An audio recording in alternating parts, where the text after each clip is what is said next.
cover today in a short agenda. It's 9 o'clock, and I'd like to call the meeting to order. As a courtesy to all, to ensure that you've silenced your cell phone, I'd also like to remind all the directors to turn their microphone on each time they speak to help with the audio and video recordings. David Collingsworth has been invited to testify down at the Capitol for Senate hearing, and so he will not be in attendance today. So we will keep him in our prayers as we invite Director Savage to deliver our invocation. Dear Lord, we just thank you for spring, the season of renewal, and we just ask you to be with our state leaders and with David, and as they consider and debate funding the needs for water for the state of Texas and in our work here today. And we ask that you bring the spring rains and limit the spring storms and just help us do the work for the people of Texas and all those coming here in this meeting today. In Christ's name, amen.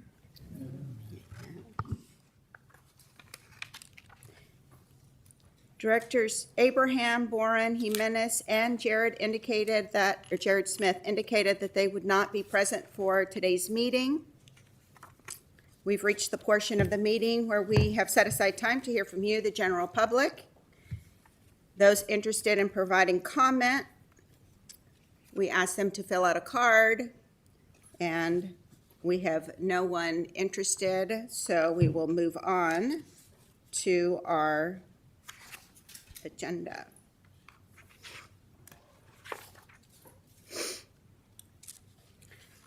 Agenda item number 1, discussion and possible action on Allens Creek Reservoir project by John King and Chief Strategic Officer. I haven't had enough coffee, everybody. It's going to take a minute. I warned some people earlier.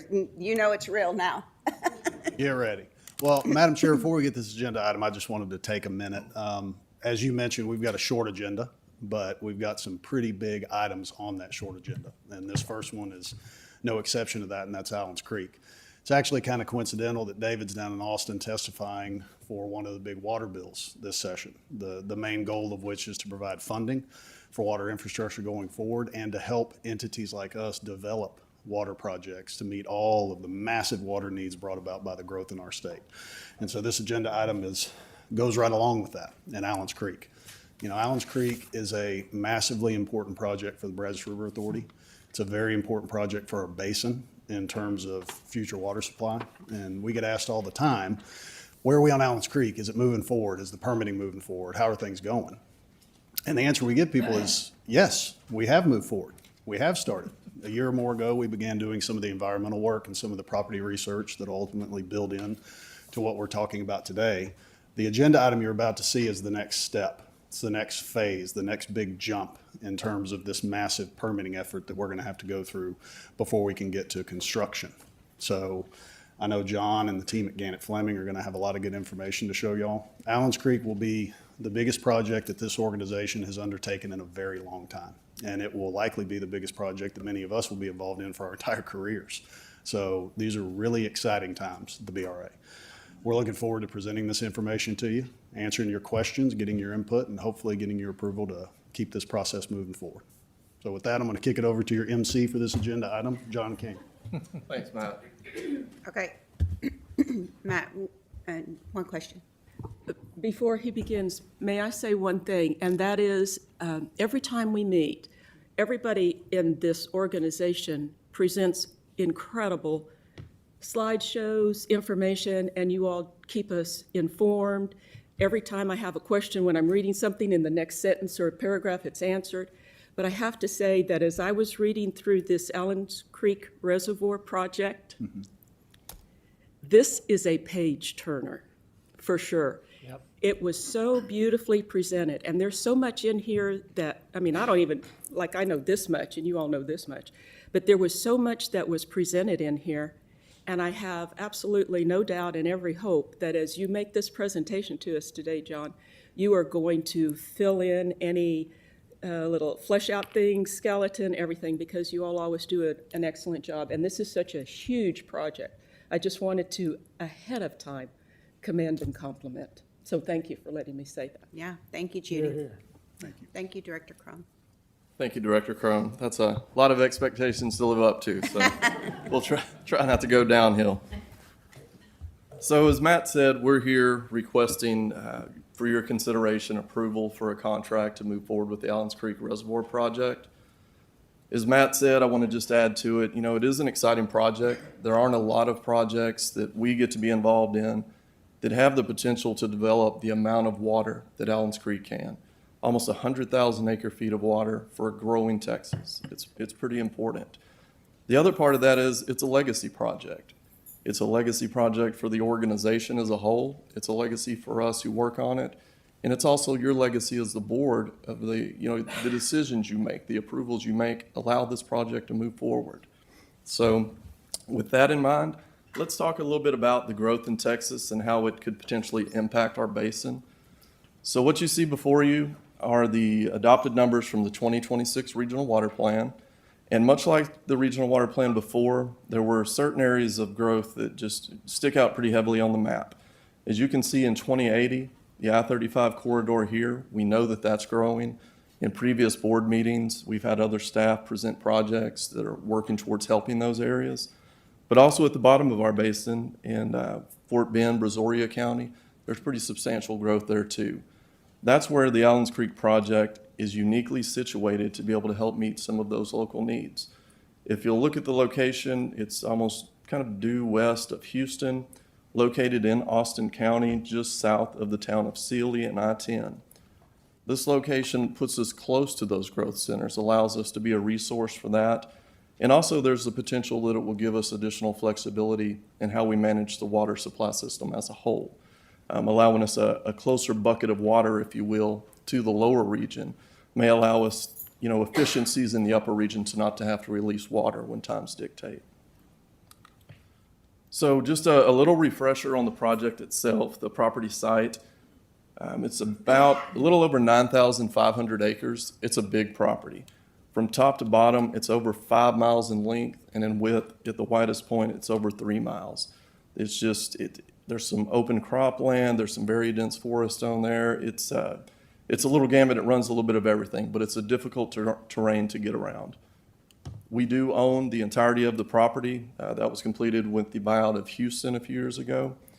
And we also have a TCEQ water right permit where we are authorized to impound 145,000 acre feet of water.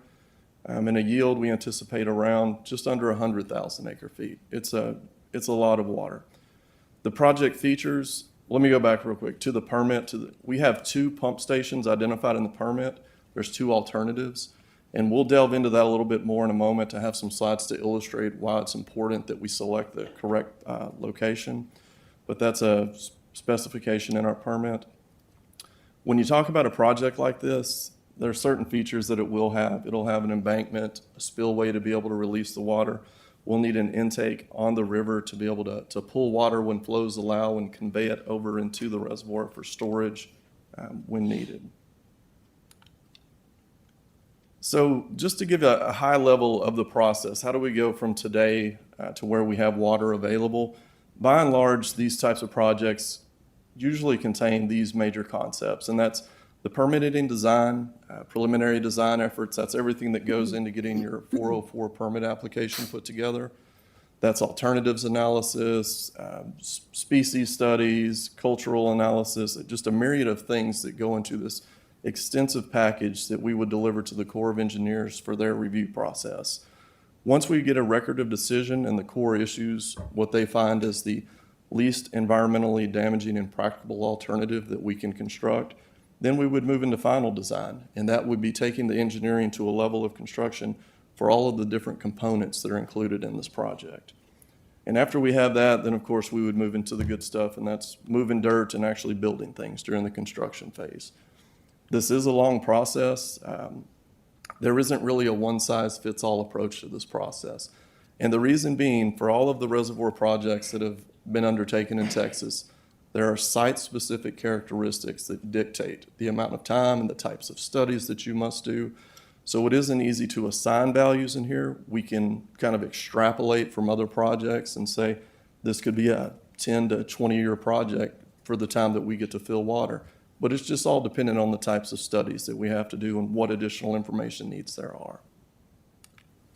So let's talk about why we're here today, and that is, these are the next tasks that are needed to move this project along. And it's 4 tasks that were identified in order to help us efficiently move into the next phases that follow. But to start out with, I'm going to do a high-level overview of these, and then I'll ask our team from Gannett Fleming to come up and provide an additional level of detail. But I wanted to introduce the task to you. The first one is an extensive survey of the property. As I mentioned before, it's almost 10,000 acres, and the survey serves as the foundation for all the conceptual design efforts, the permitting efforts to come. It's kind of the grid to work from. So that's a very important part of this. The geomorphic study, I'm going to hold off on that one and come back to that. I've got 2 slides to illustrate that. But what that has to do with is understanding how which alternative intake location would be the most advantageous to the project. We don't want to build something and it not be available, in generations to come. This is a long-term project that we foresee being available for a long, long time. The next task would be some of the preliminary cultural environmental studies. This is developing the basis for the studies to come. It's putting the roadmap together and understanding how we can be most efficient in moving forward through the process. And finally, the preliminary geotechnical investigation. And what I've laid out on the grid, these are conceptual borings, and I just wanted you to understand the magnitude of the property that they're going to be on when they're doing this.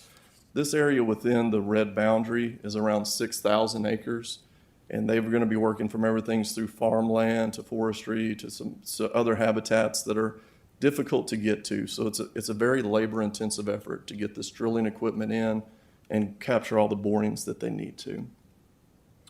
So with that, I'm going to jump back to the geomorphic study. And what I want to show you on this map is this is an aerial from 1995.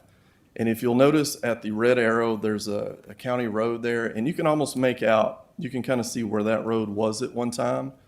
And then up here at the blue arrow, you've got a housing addition, and you can see that road in full view. Well, if you fast forward almost 30 years, at the orange map, the orange arrow, now it's in the middle of the river channel. The river has moved that much. At the blue arrow, what once was a road is no longer a road. And there was actually, I believe, some houses that were impacted by that as well. What I want you to take from that is when we cite the intake location, that's why it's important to understand how this river is going to move. The Brazos is a powerful force as it comes through this area. And again, determining the appropriate intake location, this geomorphic and transport study are critical to helping us identify where the right place to put it. We don't want to place, $100 million in infrastructure and have it not available in 30 years for use. It needs to be the right location. So next, I want to introduce our Gannett team. They were founded over 100 years ago. They have over 3,000 employees. They've done this type of big reservoir projects throughout the country. They've put together a very impressive project team of HDR, Rifeline, Northwest Hydraulic Consultants, among others. They really have the specialty to look at all the different types of components that this project's going to entail. When I talked earlier about the different pieces, besides the permitting process, there's individual sub-projects in this, and that's the river intake, the conveyance system, the dam itself. All of those pieces of the puzzle are going to be included in this, and the team they've put together has the proven experience to do that. The other thing I want to mention about Gannett is we've worked with them since 2017 very successfully on projects. We've always found them to have a high level of customer service when delivering projects for us, and we definitely appreciate that and feel like that's going to be a significant value as we move forward with Allen's Creek. So now I want to transition over to the Gannett team. I'll ask Scott Birch, he's our program manager with Gannett, to come up and introduce some of the other topics. Scott comes with over 30 years of water resource infrastructure experience. He's got a long career of doing that, including dams, reservoir design. Previously, before coming to Gannett, he was with the U.S. Corps of Engineers Jacksonville District as deputy chief of the engineering division. So he has insight and just the experience of dealing with the Corps to help us work through this process. So, Scott, if you'll come up and introduce yourself and your team.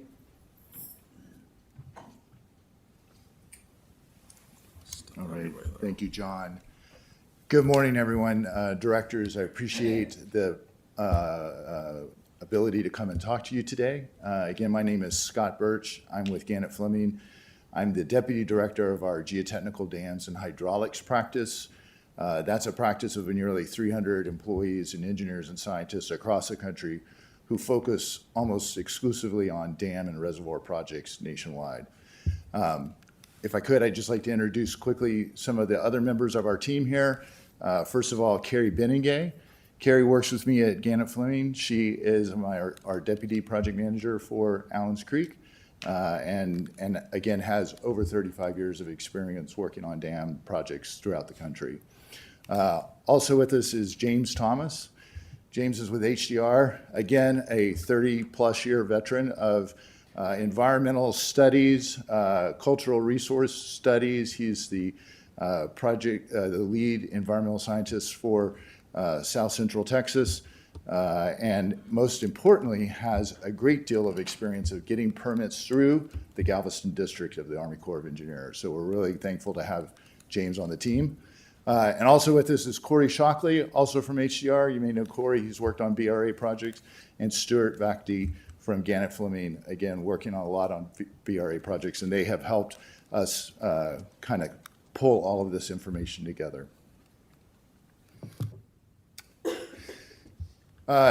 Just a little bit about myself. As John said, I did work for the Army Corps of Engineers for 25 years and then Gannett Fleming for over 10 years now. All of that career has been on water resource projects, dams, levees, flood control systems. I just recently finished as the project manager of a large pump storage reservoir project in Florida, almost identical to the Allens Creek project in size and magnitude. So we do have a lot of experience.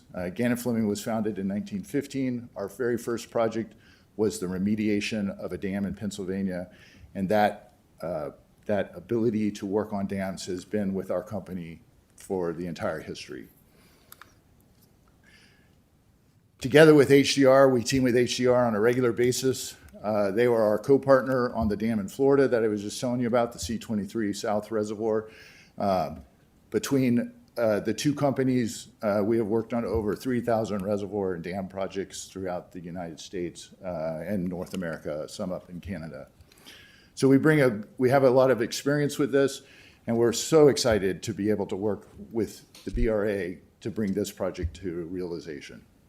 As John said, this is a legacy project, and this is the kind of work that we love to do at Gannett Fleming. Let me just walk through quickly again and recap the task breakdown that we were looking at for this resolution. The first task is a survey study and a utility desktop study. What we really need to do is get a good understanding of what the ground conditions are in the site survey. It becomes the baseline for everything we do. I worked on a project a few years ago where we had what we called the Frankenstein survey, and it was 7 different surveys mushed together to create a project survey. It was workable, but there were so many issues and inefficiencies that kept popping up that we had to keep working around, and we had to keep sending crews back into the field to verify things that we weren't, that didn't get caught in that. So for this project, we would much prefer to have a nice, solid, accurate survey of the entire area. It makes all of the planning, all of the alternative analysis, conceptual designs, and even into construction so much easier and so much more accurate. When you're doing large earthwork projects, like what would be required here, if you're off a few inches, that can result in millions to tens to millions of dollars in construction costs. So it's critical to have a good understanding of the site conditions. They're not shown on this slide, but there's some utility corridors that we need to address and find out what's happening with those. So we want to be able to do some of that study as well. Task 2, as John mentioned, was a river geomorphology study. We'll talk a little bit more about that and the implications on the pump station, some cultural resource and environmental investigations, and finally, a geotechnical investigation. I think I got a little excited and started telling you too much early, so if you'll forgive me, I may have to recap a little bit. Our survey study, typical survey work, property boundaries, topography, planimetrics, bathymetry. We need to know what all of the ground conditions are, what the water bodies look like, what the river looks like, to be able to do the site and do all the conceptual analyses required to get a package ready to go to the Corps for permitting. I mentioned the utilities study. We need to find out we know generally where the pipelines are. We need to find out exactly who owns those pipelines, what they're being used for, what the owner's plans are.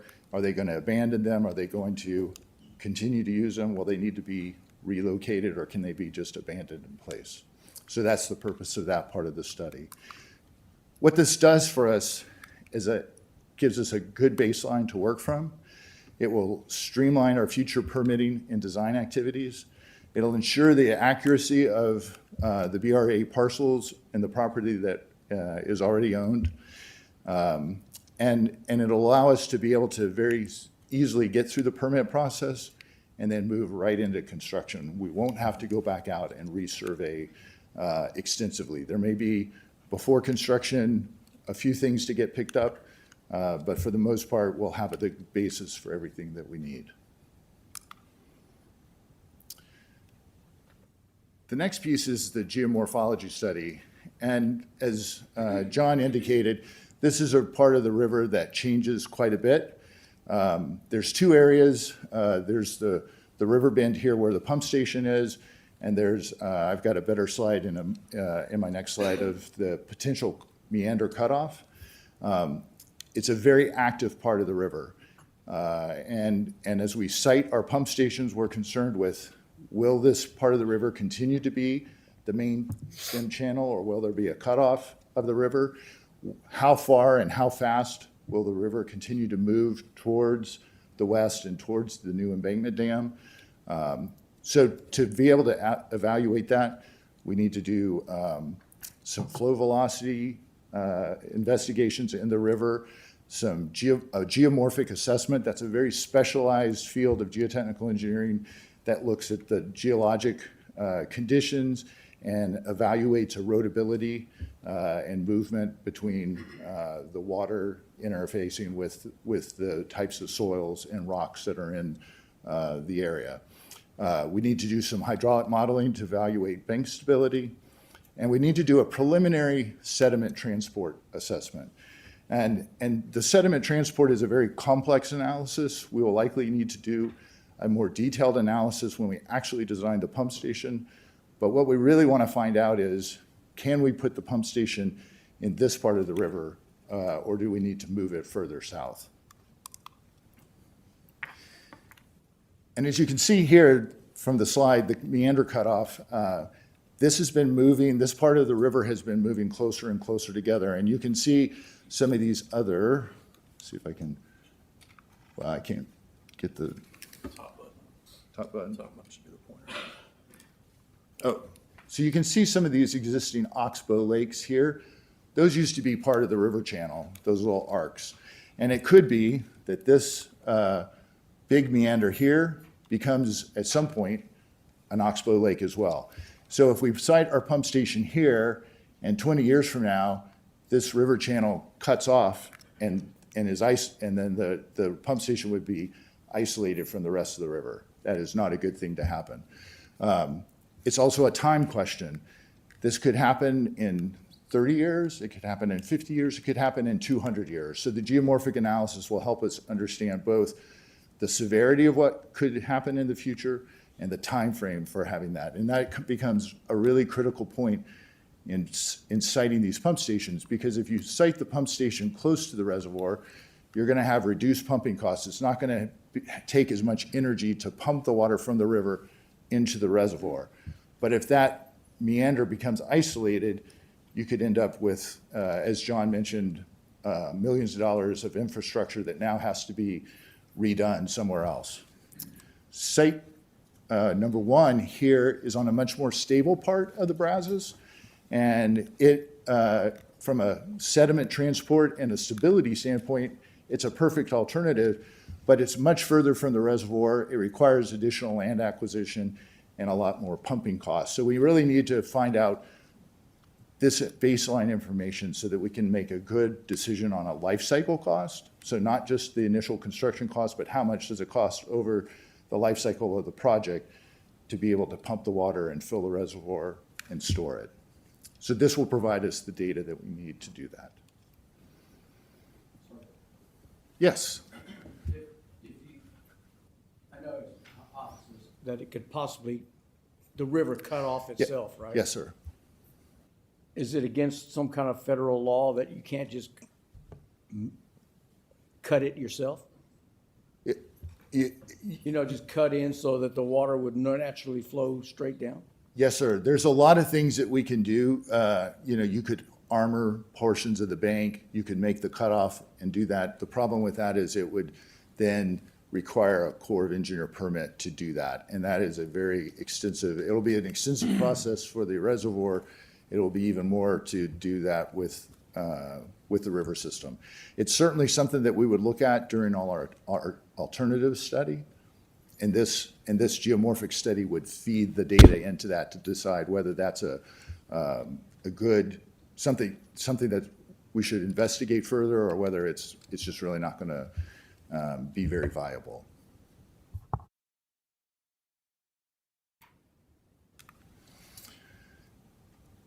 Okay. Third task, just a little bit of more detailed information. This site is a large site. There's a lot of history there. We know that there have been some very important cultural finds there. There's some cemeteries located in the area. So it's been a very active site throughout history. And there are also a lot of potential environmental species, threatened and endangered species that could be in the area. So what we want to do is go out and do a preliminary evaluation of all of these things to kind of get a scan over the entire property. Most of the work to date, cultural resources have been along the western edge of where the reservoir is. We really need to get some more information closer to the river and interior. Tiffany and the BRA has been doing some great work looking at mussels and some of the other endangered species in the area. We want to be able to build upon that and do a little bit more assessment. And also, as we go to do our geotechnical investigations, there needs to be an assessment done to make sure that we're not violating any federal laws or state laws, that we're not disturbing endangered species, and that if we did hit something in the drilling, despite our best efforts to locate the borings where there's not a cultural resource site, but sometimes things come up, we'll have all the proper procedures and the experts ready to be able to help us deal with that if that contingency were to arise. Director Lattimore has a question. Oh, yes, sir. I hope this will be a real quick question. I'm assuming that we, meaning the BRA, or maybe you and the BRA, have done enough initial analysis. I've been involved with one project that had to be abandoned specifically because of the issues that you just raised. Yes, I'm assuming that we've done enough initial analysis to know that this project is feasible and that there's nothing out there that's going to cause us to have to abandon the project. In other words, there are no environmental or other issues that cannot be overcome. Does that make sense? It does, and that's part of this process, Director Lattimore, absolutely, is to ensure that those level of studies are going to be included in the phases of work that this phase builds upon to the next phase to identify and evaluate all those investigations and studies. That will be included in how we ultimately, the configuration of the reservoir. But to this date, to your point, we don't have any indication of a fatal flaw at this point. That's So, correct.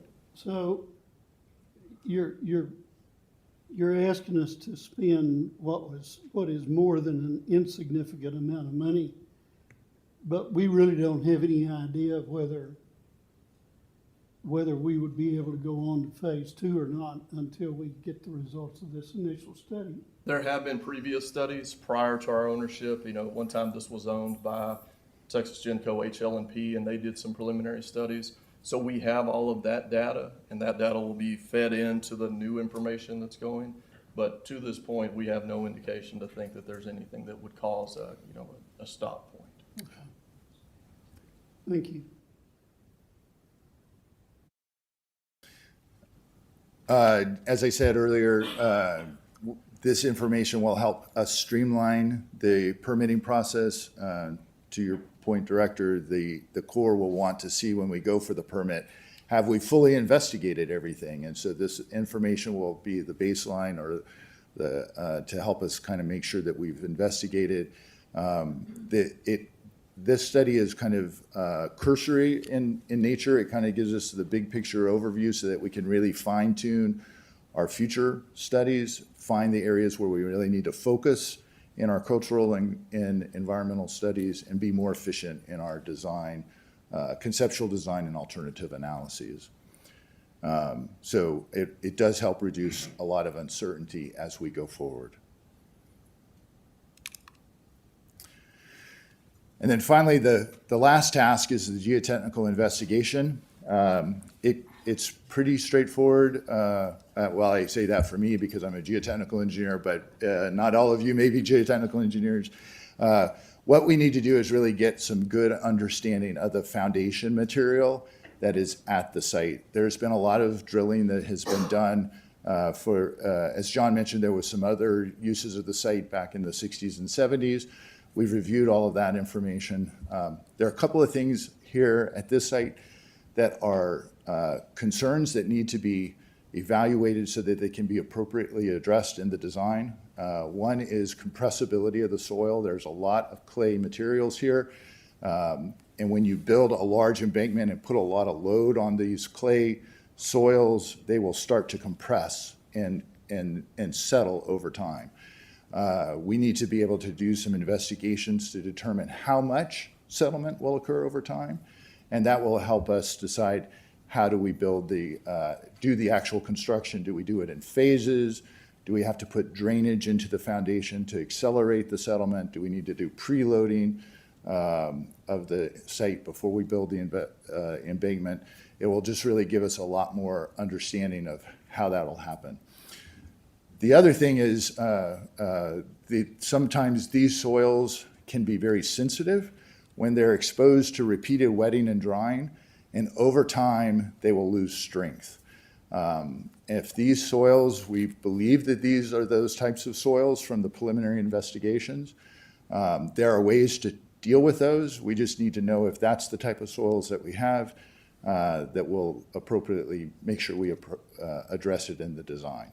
Otherwise, we end up with having a lot of slope stability problems once the dam, it won't be a problem during construction, but once the dam goes into service, it'll create an operational headache for the BRA, and we don't want that to happen. So we need to make sure we fully understand the nature of the soils that we're dealing with. We're building a reservoir. Oh, I'm sorry. Question, you may get to it, so I'll wait till you get to the end and I'll ask my question to this task forward. Okay, yes, sir. In addition, because we're building a reservoir, we want to retain the water, so we need to do some studies to evaluate the permeability of the foundation, or in other words, how much water and how fast will water leak out of the reservoir.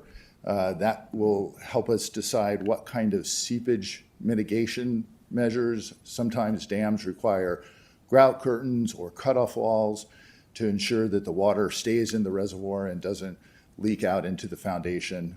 Those types of studies need to be done. They become the basis of all the future design.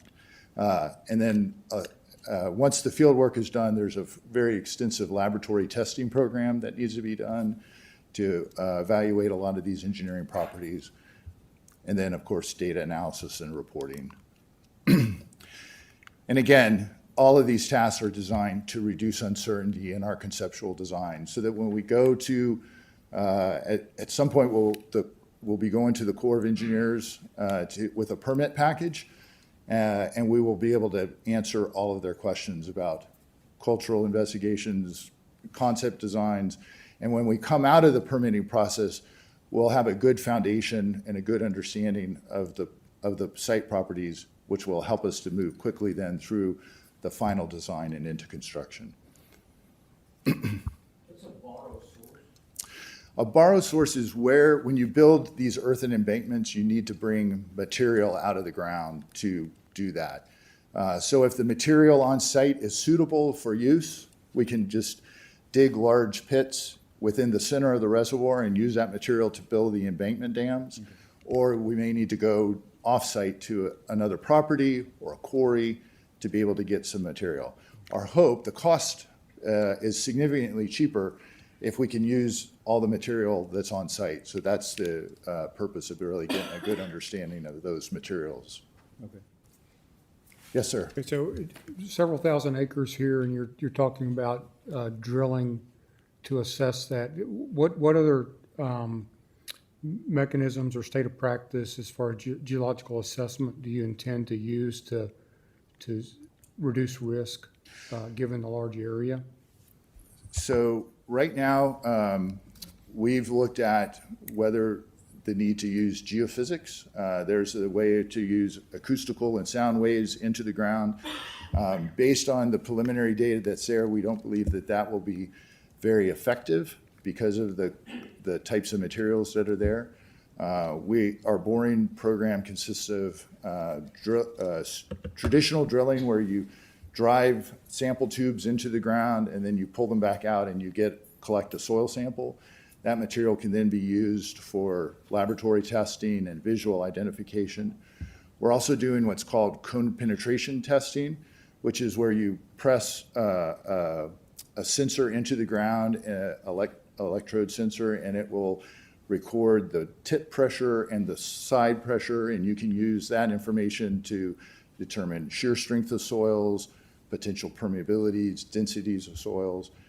So we're going to be doing some of that. We're going to be doing aquifer performance testing or pumping tests where we drill a series of wells, pump the water out of the well, and measure the groundwater drawdown. That gives us an idea of how fast the water moves through the soil materials. Based on our experience with other projects and based on what we understand the preliminary data has indicated for this site, we believe that these investigations will significantly reduce the uncertainty. I would say that this investigation is about somewhere between 40 to 50% of the full investigation. To go to this investigation will get us a lot of information and get us through permitting, but to do the actual final design, the Corps of Engineers recommends that you do soil sampling and foundation sampling every 500 feet along your embankment profile. That's the Corps standard. We're doing this preliminary study about every 2,500 feet. So we will need to come in during the detailed design to fill in the gaps so that when we do the detailed design, if there's an anomaly in a certain area that's very localized, we can properly address it. But this investigation, we believe, will give us the maximum bang for our buck when it comes to reducing the uncertainty for the overall design and the permitting process.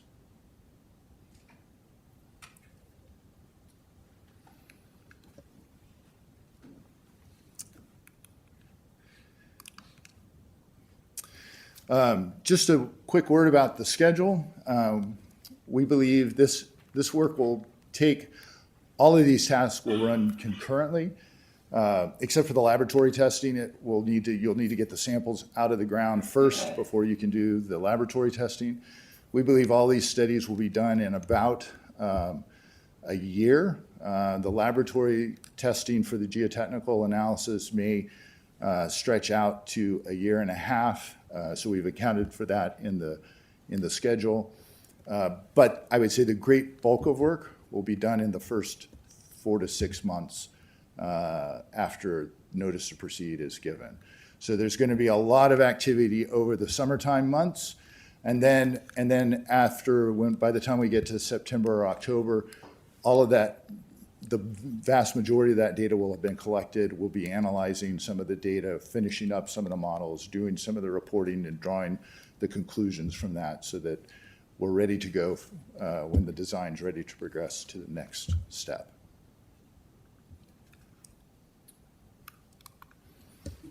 Scott. One thing to add to the schedule discussion was that, you know, we're currently negotiating the next phases so that we don't have a slowdown. We don't have to wait all the way until the data analysis is complete to start with the next phase of work. We're working on that now. Once the data, you know, from the meat of this section starts coming in, it can inform that to reduce risk and help us have a more refined scope as we move forward. But I did want to point that out.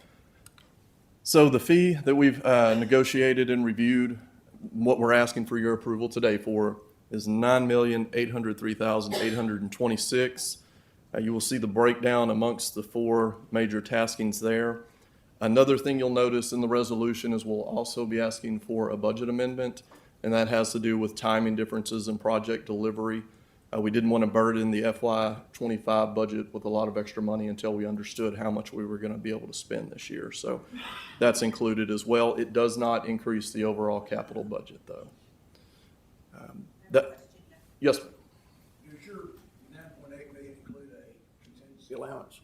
Or No, will it be in the rest? we do not include any contingency in this. Is that wise? We feel like in the discussions with Gannett and the way we've developed this scope of work, that number will be adequate to complete the work. Okay. This is the last slide we had prepared, and from here we have a resolution. Are there any questions for myself or the Gannett team? Other questions, Director Lattimore? I'm probably hung up on the same issue, but you mentioned you were already planning the follow-on. At what point in this investigation are we going to get to a go, no-go decision as far as being able to finalize plans for the next step? If you follow what I'm asking. I do, and that's a good question, Director Lattimore. Ultimately, it'll come down to us getting to something we can't mitigate. There are a lot of what-ifs and a lot of risk and uncertainty in these types of projects. It's the nature of these projects. If we're deliberate and consistent in how we develop it and we understand what those risks are, we will have a long runway in order to be able to see when we get to a go, no-go. Now, to give you a definitive on when that may be, you know, we're still early. This geotech work will inform that. What are the soil conditions? Are we going to have to go off-site to get borrow material? Are there any species of concern that we can't engineer around? Are there things that we can't move? The good news is at this point, there's flexibility. We're not pinned to any configuration of the dam or the reservoir. So we have an opportunity to be able to mitigate that through design and you know, shifting of where the location of certain components may be. And I have a follow-on question. You're asking us to approve spending $9.8 million. Does this agreement have a gate in it? For instance, if we've spent 75% of this effort and we run into a problem, and please understand, I'm not against the project. I'm wholly supportive of it. I'm just concerned if we run into an insurmountable object or insurmountable obstacle, is there a gate that we can walk through where we say, geez, guys, we've run into something that we can't overcome? Can we stop the whole process without spending more money? Does that make sense? Yes, sir, it does. And you're absolutely correct. We do have that built into the contract. Stewardship is the forefront of our minds as we work through this. So we want to ensure that the dollars we spent are giving us a good return on investment. And we could, if we had to, off-ramp. If we got to that critical flaw and we needed to off-ramp, we have that option through our contract. Thank you, Madam Chair. Thank you. And Director Henderson had a question? Yes. I do. It's not lost on me how long it's taken us to get here, and so I'm really proud that we are here now. I know it's been several months, over a year, to get to this point. I do recognize that this number is big. It's $9.8 million, And I wonder how many jobs is that? How many people are we talking about working on this one project? I appreciate that there's 5 people in the room, and I feel like there's several more.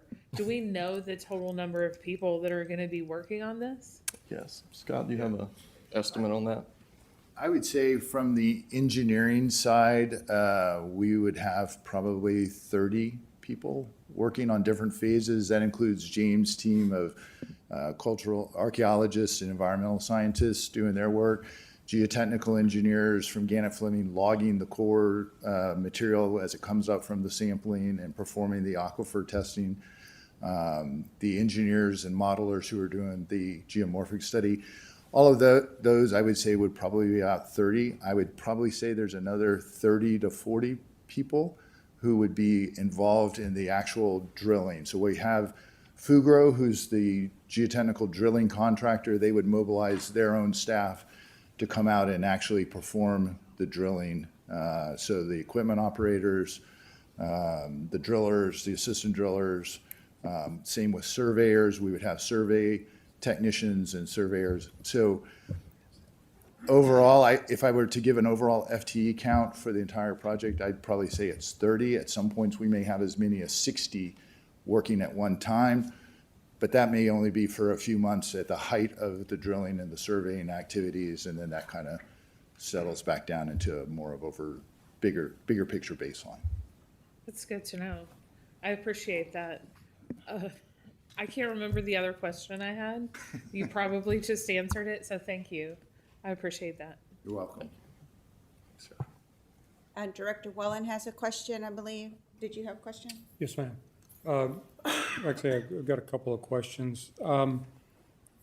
The core permitting process, is there any indication as a result of this information and any current initiatives within the federal government to streamline permitting that we are anticipating support to accelerate or to align what we're doing to help accelerate any effort there?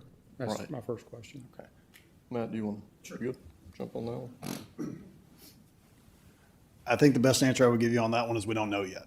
We're seeing a lot of stuff come down from the federal government in terms of DOGE and changes to how federal agencies operate. The trickle down of that, we haven't seen exactly how that's going to work. I think there's going to be some give and take. I think the ultimate goal would be for things like this to move faster, for permits like this not to take a decade. And obviously we would support that. I think initially what we're seeing out of some of the federal agencies and some of the state agencies who are experiencing some of this is a little bit of almost a negative when you're having people leave. And I think that'll be short-lived, but that's what we're seeing, at least initially. We may see some good folks on the permitting side choose to retire early. So I think we are seeing some of that, some folks with some knowledge. But I think ultimately, if that effort continues, it could level off and we could hopefully see things move faster. It's kind of a wait and see thing. Okay, so just one suggestion, and I don't know the mechanism for this suggestion to actually, it's sometimes offering up a project as a proof of concept or an example to say, hey, we've got a project here that can prove the acceleration of permitting, and actually putting it in somebody's hand to say, let's use Allen's Creek as a way to prove the permitting can be accelerated. And in other words, offer it as a potential candidate to look at some efficiencies. And I know there's people in offices within the Corps headquarters, you say, that might be very interested in, hey, we've got a project here that we could actually highlight to DOGE and others that look at our way of showing, hey, we can too. So we might run some traps there, so to speak, to think about how we might reach out to somebody there, just as a suggestion. But the other thing, familiar with a tremendous amount of work going on down at the coast for similar legacy type projects and there's a tremendous amount of stakeholder engagement with regional, state, federal agencies that contractors that are, you know, like Gannett Fremling are involved with. And I didn't hear any of that in these task orders. Does Gannett Fremling have a role in stakeholder engagement as a part of what they're doing here? At this point, in this scope of work, with this phase, the BRA in-house is going to work through that. As we bring you the next phase, we're incorporating a larger stakeholder initiative, and they have Rifeline on their team, who has also done work with us in the past and been very successful in it. But that is something that we're working on. We felt like with this effort, with the relationships we had in the community and the broader area, that we would be able to handle it to here. But to your point, that's absolutely on the radar and it's coming. Right, and the last question for Mr. Birch. What are your top 3 risks? I mean, you've got this, you've been picked as the lead contractor. Coming into this, you've probably made an assessment of what risk are you taking on? So could you just describe, 2 or 3 that you see as the top risks from where you sit?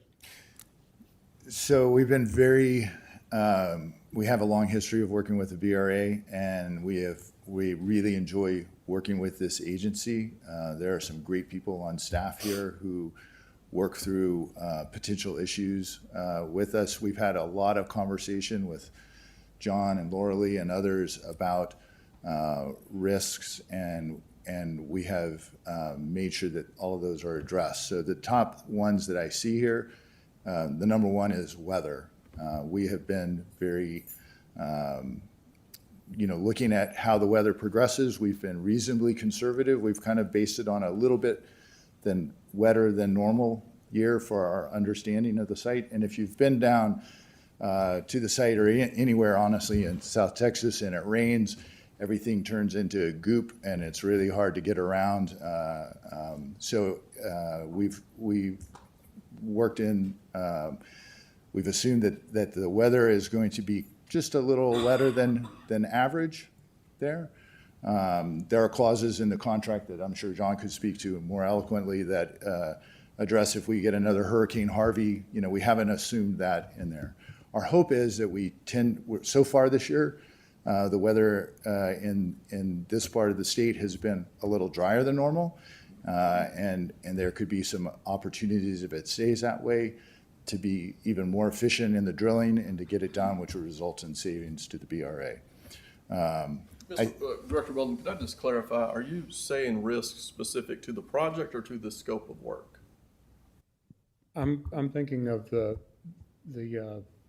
scope of work, Okay. not necessarily the schedule, but from the project itself. From the overall project, what Right. are the risks there? The overall project. Okay, I apologize. I misunderstood your question. Thank From the overall project, I say the big concern from an engineering standpoint is the suitability of the material. Part of the reason that we're doing these studies is to get a good handle on that. If we don't understand those materials properly, that could be very challenging and detrimental to the execution of the project in the later stages and during the construction. So getting a good handle on the materials that we're going to be encountering I think that's the biggest risk from an engineering standpoint. The second one that I would say is from the cultural and environmental.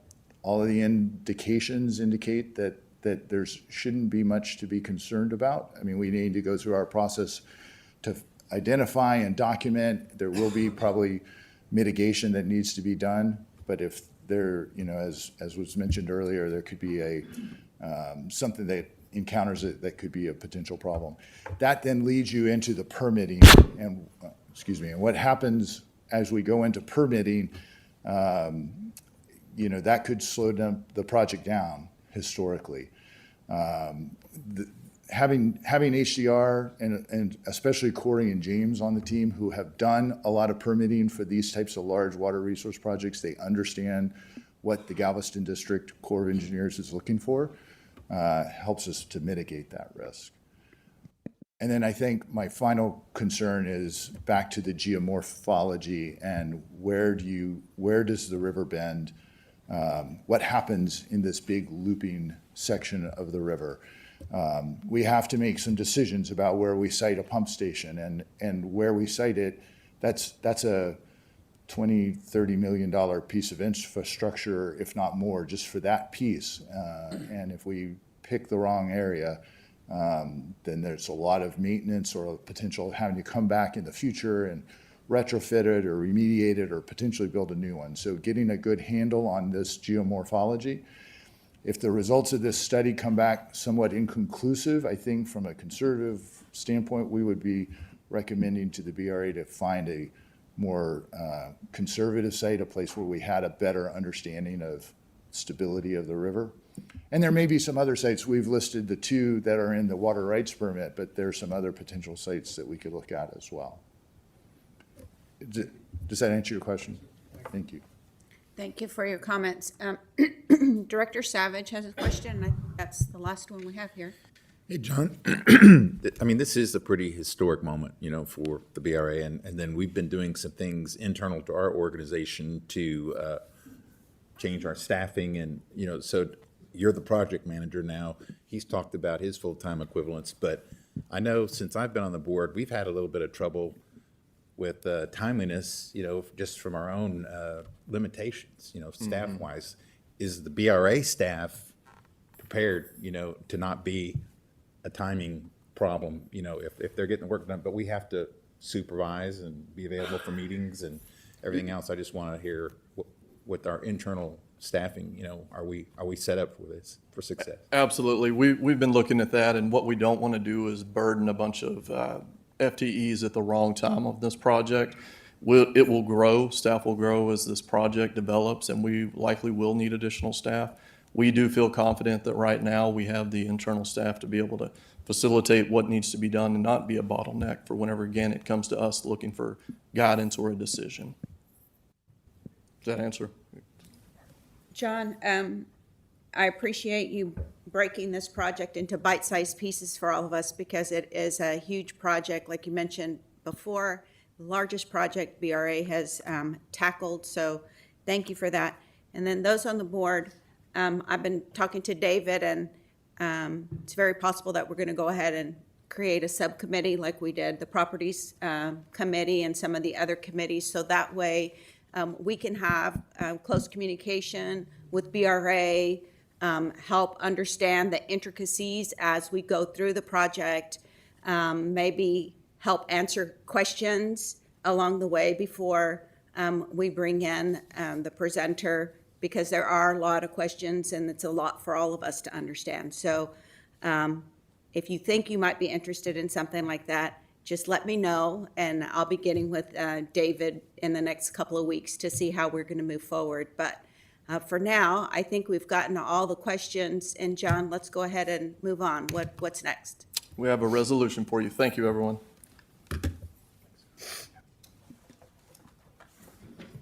Thank you very much for your time. Be it resolved that the Board of Directors of the Brazos River Authority hereby authorizes the General Manager, CEO, to negotiate and execute a professional services contract with Gannett Fleming Incorporated for activities associated with the permitting and design services of the Allens Creek Reservoir Project in Austin County, Texas, in an amount not to exceed $9,803,826. Be it further resolved that the Board of Directors of the Brazos River Authority hereby approves and authorizes an amendment to increase the fiscal year 2025 Allens Creek Reservoir Project capital improvement budget from $500,000 to $7,230,000 to cover timing differences in project delivery.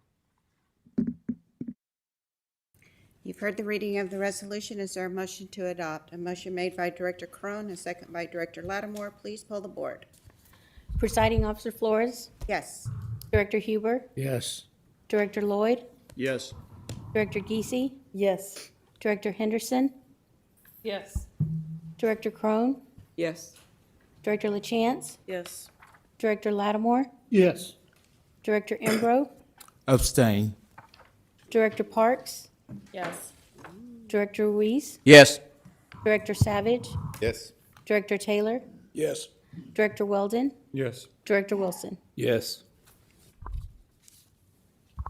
Agenda item number 2, the Board of Directors will conduct a closed meeting in executive session on the following matters: to deliberate the purchase, exchange, lease, or value of real property in East Williamson County pursuant to the authority granted by Section 551.072 of the Texas Open Meetings Act, codified as Chapter 551 of the Texas Government Code, presented by Mandy Collier, Program Manager, and Riley Wood, Senior Staff Counsel. The Board of Directors may take action on any executive session matter listed upon reconvening in open session pursuant to Chapter 551 of the Texas Government Code.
You don't wanna have that pain anymore, though. All right, the Board of Directors will hereby reconvene into open session at 11:18 a.m. Is there a resolution for the board to consider? Yes, we have a resolution. Oh, yes. All right. And Before that, though, a comment. This resolution does not authorize the use of condemnation authority, which the BRA enjoys as a matter of law. So before we read that resolution, I want to just emphasize to staff, as this process goes forward, what I think we would like to see is go make a great offer, a good offer, make our best effort to resolve these cases without the use of eminent domain. But if those best efforts fail, come back quick and let's not sacrifice the timeline. We will authorize the use of eminent domain if it's necessary on a case-by-case basis. all right, thank you.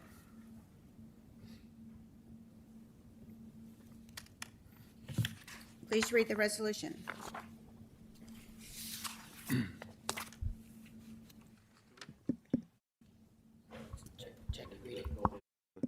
There we go.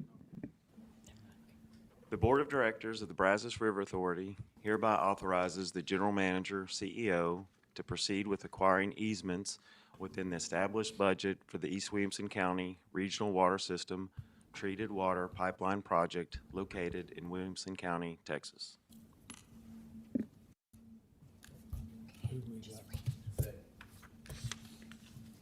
You've heard the reading of the resolution. A motion was made by Director Huber, a second by Director Wilson. Please pull the board. Presiding Officer Flores, Yes. Director Huber, Yes. Director Lloyd, Yes. Director Geesey, Yes. Director Henderson, Yes. Director Crone, Yes. Director LaChance, Yes. Director Lattimore, Yes. Director Embro, Yes. Director Parks, Yes. Director Ruiz, Yes. Director Savage, Yes. Director Taylor, Yes. Director Weldon, Yes. Director Wilson. Yes. Agenda item number 3, report and possible discussion on legislative update by Matt Phillips, Deputy General Manager. Okay, Matt, we're ready. Okay, well, I managed to get in before surplus personal property. So, nice. Usually I follow it, so I'm glad to be in front of it this time. So let's talk about what's going on at the Capitol. As you all know, David's down there today testifying on one of the major water bills, so I'll touch on those here in just a minute. So the most important bill to us this session is repassing our ASR bill from last session. So we are moving along with that one. The Senate bill was one of the first bills passed out of the Senate, so it has cleared that body. It is sitting over in the House. Our next step is to get a hearing on the House bill, which I hope will be next week. And you might ask, why not just move the Senate bill through the House? The issue with that is, I can't tell you when the House is going to start hearing Senate bills, but I imagine it's probably not going to be till later in April, maybe even May. And I don't want to wait that long. If we go ahead and move the House bill and get it passed out of committee and onto the floor, we can substitute the Senate bill on the floor since they're identical, and then it passes and goes to the governor. So it lets us skip a step. So that's the process we're going through. Having some good success with that, and it's moving right along. The major water bills. So one of the things you'll notice whenever I do these legislative updates, like the bills that are on the bottom, if bills are companions, meaning they're identical, I list them next to each other with a slash in between them. There are 4 major water bills: SGR 66, SGR 7, SB 7, and HB 16. Notice I have not listed those as companions. What that tells you is that they're different. That means that the House and the Senate have some pretty major differences on how they want to approach this funding effort for water infrastructure. It doesn't mean the effort's in trouble. It doesn't mean they're not going to pass something. It just means they've got some pretty significant details to work out amongst the two bodies before they move forward with something. The key differences in the joint resolutions, which are constitutional amendments, they both dedicate $1 billion a year to water infrastructure going forward. How they do it is pretty different. The Senate joint resolution dedicates $500 million from a portion of the sales and use tax and $500 million from insurance premium taxes. HGR 7 is just from sales and use tax, but they are both $1 billion. The other massive difference between the two is SGR 66 dedicates where the billion will go in terms of Water Development Board funding programs and puts it in the Constitution, which means it's very difficult to change. HGR 7 just sends $1 billion a year to the Water Development Board for them to divvy up as they see fit amongst their different programs. It's a pretty key difference. SGR 66 will send 80% of that $1 billion every year to the new Water Supply Fund. If you'll remember, they created two funds last session, the new Water Supply Fund and the Texas Water Fund. The new Water Supply Fund is for innovative strategies, desal, water from other states, moving water around the state, brackish water desal, ASR is included in that. So that's a pretty key difference between those two things, and they're gonna have to work that out. I don't know if they'll end up at an agreed to split, maybe they'll end up 50-50. The argument that some are making is that not every area of the state needs a bunch of new water. They need funding to improve their current infrastructure, to fix their leaky pipes. And so under the scenario of SGR 66, they would get less chance at money than these new big water supply projects would. So they got to figure that out. SB 7, which is the one David's testifying on today, and House Bill 16 are the enabling legislation for both of those joint resolutions. So they make the changes in statute that essentially mirror what these constitutional amendments are doing. The biggest difference between SB 7 and HB 16 is that SB 7 contains a section that talks about the Water Development Board being charged with finding ways to move water around the state using existing highway rights-of-way, common carrier pipelines, trying to figure out a way to move water from where it is to where it's not. That is a shrunk-down version of something I told you about when we last talked, which was the idea of creating a new statewide authority that would be in charge of building all these pipelines. That was a little bit too big of an ask on the Senate side. Some of the senators weren't particularly fond of that, and so they pared it down to a department within the Water Development Board to now it's not even a department, it's just a charge to the Water Development Board to look at ways to make the state into a water grid in some way, shape, or form. That's probably the biggest difference between those two. Other than that, they're pretty much identical. The tweaks bills, I didn't list all of them because there's like 8 of them on both the House and the Senate side. And all of the provisions of the tweaks bills, which I'll explain what that means in a second, are also included in SB 7 and HB 16. But what they're doing with those different bills is they're making changes to the current Water Development Board funds to align them with these constitutional amendments. One of the biggest changes is over the last 10 or 15 years, every time they've created a new fund at the Water Development Board, they've given it a legislative oversight committee. So you can imagine how many legislative oversight committees they have over all these different funds. It's hard to get all the members together to meet in the interim to oversee these funds, and so they're getting rid of all of the individual fund oversight committees and creating one blanket umbrella oversight committee for all the different Water Development Board funds. The other key changes that are in SB 7 and HB 16 that are also in these tweaks bills is some of the things that these funds can provide money for. So for instance, they're adding reservoirs to the new Water Supply Fund. So they're considering that to be new water. Here's the caveat. The reservoir has to have its 404 permit and own all the property necessary to construct it. So there's bars you've got to get to before you can actually apply for that funding. Another thing that they're doing is they're adding the Flood Infrastructure Fund up under the Texas Water Fund. Right now, the Flood Infrastructure Fund is a fund all by itself. It is dependent on legislative appropriations every session. So this would put it up under the Texas Water Fund, and it would get that dedicated revenue, or at least be eligible for it. There's arguments for and against that. Flood Infrastructure Fund needs money, but that just creates one more thing or one more program that can compete for funding with all of the other different needs that the state has for water funding. So we'll see where that goes. And then Senate Bill 1261 and House Bill 2815, we talked about these. Those haven't moved yet, but they basically extend how long you can finance state water plan projects for, from 30 years to 40 years. And I think they've talked about potentially changing that to 50 years. But those aren't moving yet. We support them. They're supported by the Texas Water Conservation Association. They allow growth to pay for some of these projects instead of only being able to finance them for 30 years. So we'll see where those goes. Any questions on those?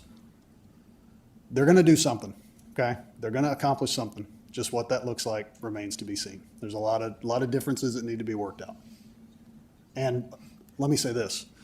We support them all, okay? That's the position that we are taking. We support funding for water infrastructure. The details on how they split that up are the legislatures to figure out. We just want the money.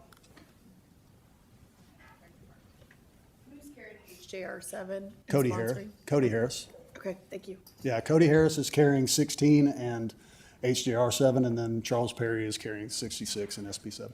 Thank you. Surface water, not a ton. House Bill 1177 was heard in committee last week. We got a little concerned about it because it creates criminal penalties for diverting or impounding flow that damages property of another. So when our guys at the dams are opening gates, they're going to be subject to criminal penalties if they put some water on somebody's property. That's not the intent. This is meant to cover illegal diversions of water that end up flooding somebody's property.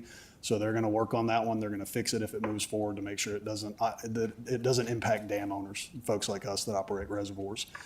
The rest of these all have to do with Marvin Nichols Reservoir in East Texas.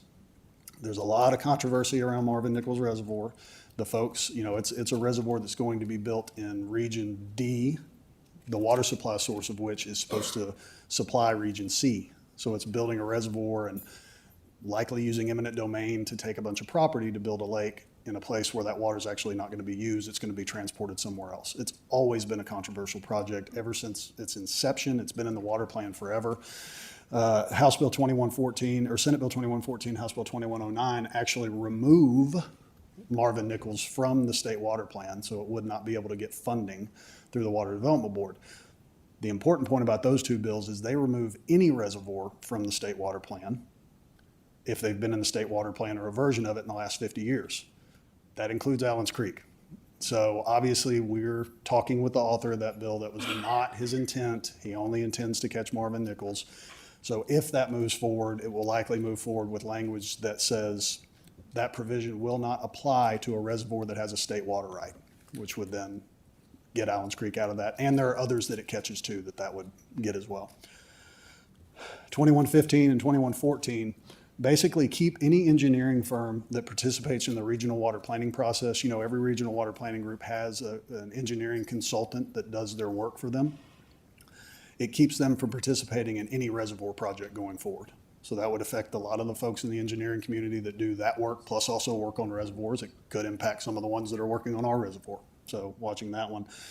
And then 2620 just makes it really, really hard to include water supplies in the state water plan that are built in one region and move that water to another region. So the region that would be receiving the water has to prove up a certain amount of conservation. They have to exhaust every other type of water supply project before going to another region. Just makes it really hard to have a project like Marvin Nichols in the state water plan. Yes, sir. So how much support do those three bills have? I think they have a lot of support from the members that filed them. I don't know that the legislature wants to set the precedent of creating a regional water planning process that is meant to be bottom up and then deciding it at the legislative There's a level. lot of unintended consequences There are. in all three of those. There are. And so I would say I don't know that they're going to move very far. I think they might at least get a hearing, but I think that there are enough who understand the precedent-setting nature of that they don't want to go there. Any other questions about those? Yeah, can you kind of revisit 2115 and 2114? Mm-hmm. I kind of missed what you were saying about the conflict. So every regional water planning group has a consulting engineer that does their work for them. Mm-hmm. What that bill would do is say if you're one of those, if you do regional water planning work, you cannot work on a reservoir project that's actually in the plan itself. Okay. You cannot be hired to do any work on it. Got it. Groundwater. I mean, we're just watching most of these. There's a lot of tinkering around the edges in groundwater. We didn't expect there to be much major groundwater legislation. There's so much litigation and controversy in the groundwater world right now with large transport projects that the legislature is kind of taking a hands-off approach to groundwater this session. Again, they're making some transparency changes to how groundwater districts adopt their DFCs, requiring them to give more notice. There are some things about export permit notice where they're requiring more notice if you're going to try to export groundwater out of a district to somewhere else. And then there's loser pays, which is House Bill 1050 and House Bill 2806. Those are not companions, but they're kind of similar. Right now, only a groundwater district can get attorney's fees in a lawsuit, and this is trying to allow a petitioner to be able to get attorney's fees as well. It gets filed every session, it dies every session. I don't know that I see it moving again this session, but they'll make a run at it. I will say 1050 and 2806 are more reasonable versions of loser pays. They're not straightforward. The litigation has to be egregious on the part of a groundwater district for the petitioner to be able to get attorney's fees. So I think they're trying to strike a middle ground, but we'll see how or if those end up moving. Environmental. The first one is probably the one that concerns us the most. It has to do with PFAS, and I'll try not to butcher this to where Tiffany doesn't throw something at me. But, essentially what they'll do is they'll make getting rid of the byproducts of the water and wastewater treatment process much, much more difficult in terms of land application and composting, which is something that a lot of us do and a lot of entities around the state do. They set standards for PFAS in statute, which is interesting because neither the EPA nor TCEQ has established standards. Is that correct? So it's kind of hard to do that in statute. We understand where this is coming from. It's coming out of a situation in Johnson County where they have a bunch of dead cattle that they believe is being caused by compost that has PFAS in it. I haven't seen the research to know where they got to that conclusion. There are cattle that graze on land applied properties all over the state that don't have that problem. So again, we're watching this one closely in terms of how it would impact our operations. Probably the biggest way is it would make some of this byproduct a hazardous material. So you'd have to dispose of it in a hazmat landfill. There's only 3 of those in the state, or you'd have to go out of state to do that. So the process of disposal would become so much more expensive than it is right now. So we'll see where those go. There's a couple of yes, sir. The mulch that we make. Correct. Okay. At Temple Belton, yes. Sorry to interrupt you. No, you're good. PFAS study bills, those are just studying the effect of PFAS and what should the standards be. Not at all unexpected. Regulation of composting facilities by counties and TCEQ public meetings regarding composting facilities. These stem out of a specific instance in Burleson County, but they allow counties to have more regulatory authority on the approval of composting facilities near certain water supplies. As currently written, it doesn't impact any of our operations. We don't expect that it will, but we'll just watch those as they move forward just to make sure that they don't. We already have to go through enough of a rigorous permitting process for those facilities. Adding another layer would just make it harder. Open meetings, open records. They never stop filing these. Unbelievable. But you think we already had it all down at this point since it's all existed for so long.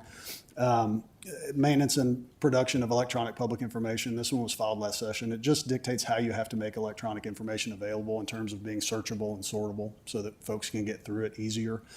Broad public information law, Senate Bill 824 and House Bill 2248, just make overall a bunch of tweaks to the public information law. One of the things they do is they include Senate Bill 986, which is below. They create an expedited process for responses under the public information law. So they basically allow, it would likely be Riley or one of the folks in Laura Lee's shop, to become certified to determine what you can withhold when you're responding to an open records request. Right now, you have to ask the Attorney General if you can withhold information. That process takes a long time and delays the disclosure of information. So it would create a process where one of our staff could go get trained and certified, and then we could decide what we withhold if we decide to withhold information. So there's some positive there. Alternative dispute resolution for matters under the public information law basically forces you into alternative dispute resolution when you're trying to withhold information with an applicant. It just adds time and complexity to the process. If we're forced to do it, then we'll follow the law like we always do, but we would hope they would see the current process as good enough in terms of releasing information. 2632 is deeply concerning. It would require us to disclose all of the conversations and negotiations with vendors during a contracting process. Right now, we can withhold a lot of that information. As you can imagine, that would be a real big competitive disadvantage for us with other vendors. And so we are talking with the bill author and helping them understand why that might not be the best idea. And they're receptive, and we're trying to figure out exactly what they're trying to hit without getting all of us involved. And then notice of open meetings, this one's for Lisa. So we would have to post our open meetings 3 business days before the actual meeting as opposed to 3 days. So it likely will move up our posting day a day or 2 earlier And so, again, not problematic. It just changes when we need to post. They're just trying to keep people from posting over the weekend. Always a variety of contracting bills, always ones that we end up getting involved with, where the contractor side is trying to get a leg up on governmental entities when they contract with them. Probably the most concerning is damages for delays, Senate Bill 7076 and House Bill 2463. These stem from a court case involving the Port of Houston and Zachary, where the Port of Houston in that case was egregious in delaying the project. They were a bad actor, and they ended up losing and owing Zachary a bunch of money. This bill, these two bills to us, swing the pendulum way too far the other way in terms of allowing contractors to file delay claims during a project. We think they go too far. We are working with both authors to try to do what we did last session when this was filed, which was get a critical infrastructure exemption, so it would exempt all of our projects. The folks on the other side, from a contracting standpoint, specifically want our projects included, along with others. They do exempt roads, which we thought was interesting. So you exempt roads, but not other critical infrastructure. So that's kind of an argument that we're making, is that how can you do one and not the other? So we're going back and forth on that one. Neither of those are moving right now because we're trying to negotiate them and see if we can get to a happy place. It's likely we could end up with some compromise language that tries to codify the Zachary case to where the government entity would have to be an egregious or bad actor before a lot of these delay claims could be filed. So we'll see where that one goes. House Bill 2120 was concerning to us and remains so because it removes dams from the definition of critical infrastructure in one of the sections of the code. If anything's critical infrastructure, I would think that dams would be one of those. But it also removes a variety of other things from the definition of critical infrastructure. That was not the intent of the author. We have given them language which we expect if it moves forward, dams will go back in to the definition of critical infrastructure where they belong. I do think they're going to face a lot of other problems from the other entities whose stuff was removed from the definition, but we didn't go in there trying to help them. We went in there trying to help ourselves. So they'll have to work that out on their own. Statute of limitations for construction claims. This makes everybody have an 8-year statute of limitations. Right now, we have more than 8. I think we have 10. This moves everybody to 8. We'll see where that one goes. I mean, we don't like it, but you also have to pick your battles. And there's other things with some of these authors that we're working on, and we may not be able to get all of them. So we'll keep working on it. And then construction defect litigation. This one was filed last session. It basically makes you have to prove up your entire case on a construction defect claim before you can access the courts. We didn't like it last session. We got a critical infrastructure exemption included in it. It ended up not passing. They have filed it with the critical infrastructure exemption in it, so that one's fine. We're happy with that one. If it moves forward, it won't include any of the projects that we work on. And then the others, which is where you spend all your time, the other stuff. So public funds for lobbying, Senate Bill 19. That bill is moving. It has passed the Senate, although the version of it that passed the Senate received an amendment, an unfriendly amendment that the author did not want, that still allows public taxpayer-funded entities to be parts of associations that can hire lobbyists. So think TWCA for us, even though we're not taxpayer-funded and very clear, but public entities to be able to hire associations. So think TASB, all of those different associations that exist. I know that the bill author wasn't happy with that being added on the floor, but he got outvoted. So now it goes over to the House.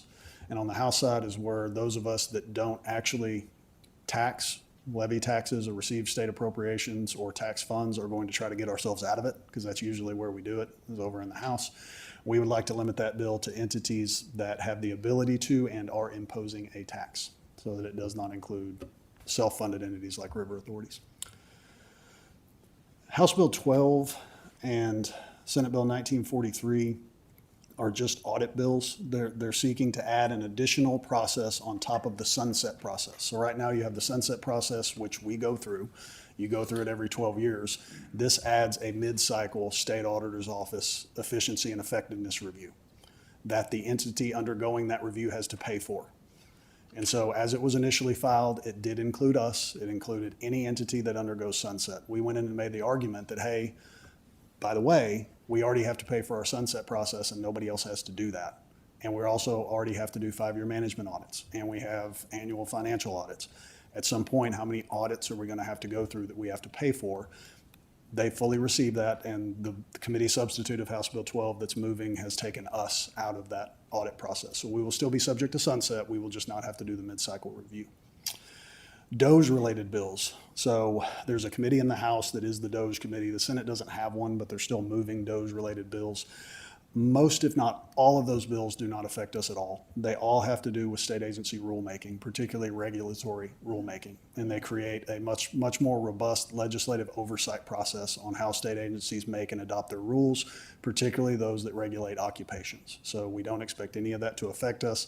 Most, if not all of those bills are amending or making changes to the Administrative Procedures Act, which we don't participate in. It's not something that we're required to do, but we'll keep watching them just because you always want to and see if there are any changes. Cybersecurity, big issue always.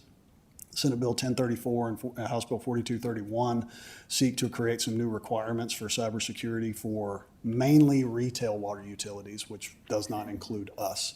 All of the stuff that's in these bills we are already doing. As you know, through Luke and his folks, we have a very robust cybersecurity program, so we're not necessarily worried about them. We're just watching them through the process, and I think they're likely to move and likely to pass. Mainly, I think they're focused on smaller water utilities who aren't really taking cybersecurity seriously, and they're trying to make them take it more seriously and actually make it a part of what they do. And then, go ahead. Those that sell water to direct consumers that have connections, taps. So think a city. Yeah. So our customers would have to comply with this. And then congratulations, you will all now have to undergo artificial intelligence training in addition to your cybersecurity training because they're adding that to the statute. So obviously we and our board have to undergo cybersecurity training annually. You will now have to undergo some sort of training related to artificial intelligence. And that's all I got. So things are moving forward. You know, the schedule of the ledge has been criticized pretty heavily this session. Are they taking long weekends? Are they doing all that?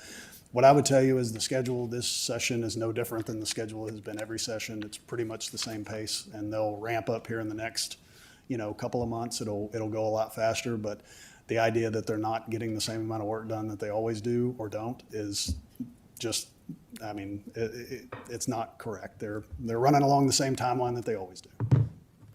Yes, sir. What total bills filed? I'd have to go back and look. The House got into the 5,000s, almost to 6,000, and the Senate was somewhere in the 3s. So it's 8,000 or 9,000. I mean, it's more than every session they break the record. I mean, I guess there's a thought that maybe you pass a law that limits each member to 10 bills and see where that goes, but who knows? All right, Matt, thank you. Thank y'all. We're going to move on to agenda item 4, discussion and possible action on surplus personal property by Michelle Drouin, Chief Financial Officer. Okay, Michelle. Good morning. Thank you, Madam Chair. Good morning, Board. Time once again for everyone's favorite agenda item, surplus property. I will keep this short, as is sort of my natural state of being. We have a few boat motors, a trailer. Oops, sorry. Let me do this. There we go. The list.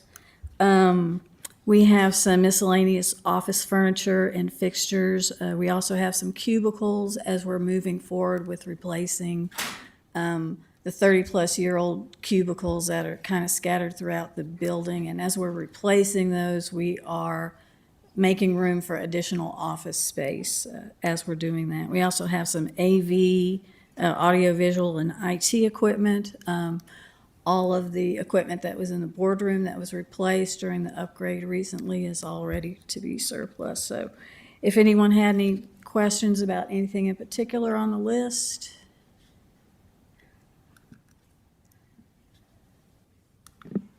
Then if not, we'll go ahead and we'll let Steve read the resolution. Questions? Please read the resolution.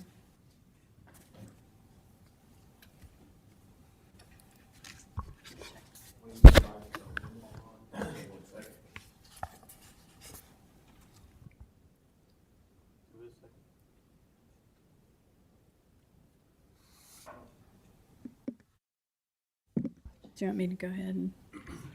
Be it resolved that the Board of Directors of the Brazos River Authority hereby authorizes the General Manager, CEO, to dispose of the following surplus personal property under the terms and conditions that are in the best interest of the Brazos River Authority. Be it further resolved that the Board of Directors authorizes the General Manager, CEO, in certain instances to continue to use and/or maintain previously authorized surplus property in a manner that is in the best interest of the Brazos River Authority until appropriate replacement property is received and placed in service. Items no longer needed or repairs not cost efficient. Lot 1, 2019 Yamaha outboard motor ID number 5475. Lot 2, 2013 Honda outboard motor ID number 5503. Lot 3, 1996 Case Super K 580 backhoe loader ID number 6864. Lot 4, John Deere skid steer tracks. Lot 5, miscellaneous office furniture, assorted file cabinets, office chairs, tables, and desks. Lot 6, miscellaneous office fixtures, file racks, and document sorter. Lot 7, 1995 Ford 575D backhoe loader ID number 5745. Lot 8, AZ instrument handheld decibel meter. Lot 9, Hummingbird sonar 998C ID number 0033. Lot 10, Hummingbird 360 imaging transducer ID number 0177. Lot 11, Shoemaker battery charger SE63. Lot 12, LOI lights quantity 4. Lot 13, handheld GPS quantity 2. Lot 14, assorted flashlights quantity 11. Lot 15, Roadrunner boat trailer ID TX 907507. Lot 16, miscellaneous vehicles. Lot 17, miscellaneous audiovisual equipment taken out of service and replaced in central office. Lot 18, computer service taken out of service and replaced quantity 40. Lot 19, Toro lawnmower ID number 9397. Lot 20, John Deere zero-turn mower ID number 2274. You've heard the reading of the resolution. Is there a motion to adopt? Motion made by Director Henderson, a second by Dr. Ruiz. Please poll the board. Presiding Officer Flores? Yes. Director Huber? Yes. Director Lloyd? Yes. Director Geesey? Yes. Director Henderson? Yes. Director Crone? Yes. Director LaChance? Yes. Director Lattimore? Yes. Director Embro? Yes. Director Parks? Yes. Director Ruiz? Yes. Director Savage? Yes. Director Taylor? Yes. Director Weldon? Yes. Director Wilson? Yes. I'll entertain a motion to adjourn at this time. Motion made by Director Savage. Voted yes, second right? by Your name tag. All in favor? I Or No. none? For. Opposed, we're going to lunch anyway.